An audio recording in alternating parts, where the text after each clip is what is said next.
Okay, let me see. I don't think it's going to take 10 minutes to disprove the existence of God.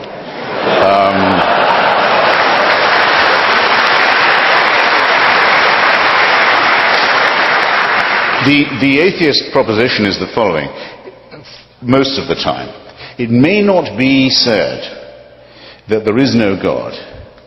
It may be said that there is no reason to think that there is one. That was the situation after Lucretius and Democritus and the original anti-theistic thinkers began their critique of religion. And I would just ask you all, ladies and gentlemen, to bear in mind a mild distinction while we go on.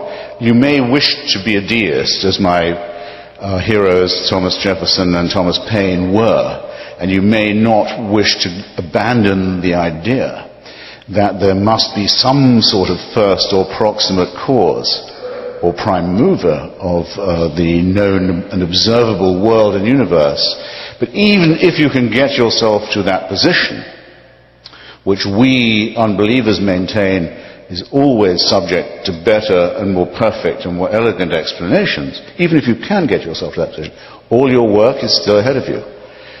To go from being a deist to a theist, in other words, from someone who says, God cares about you, knows who you are, minds what you do, answers your prayers, cares which bits of your penis or clitoris you saw away or have sawn away for you, minds who you go to bed with and in what way, minds what holy days you observe, minds what you eat, minds what positions you use for pleasure. All your work is still ahead of you, and lots of luck.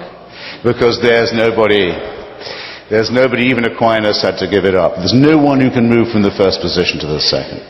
So I could, and I'm actually strongly tempted to, I could leave it right there. But then it's not in my nature to let off a captive audience so easily. So I'll add a couple of things. The reasons why I am glad this is not true would, I suppose, be the gravamen of my case. Some people I know who are atheists will say they wish they could believe it. Some people I know who are former believers say they wish they could have their old faith back. They miss it. I don't understand this at all.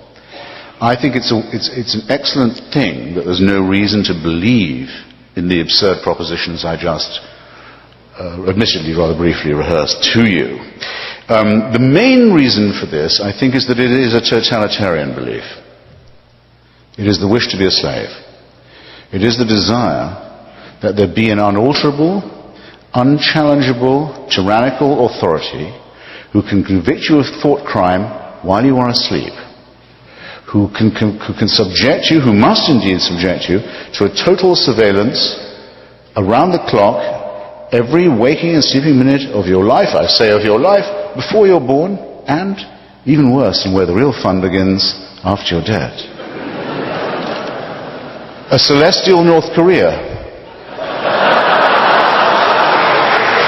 Who wants this to be true?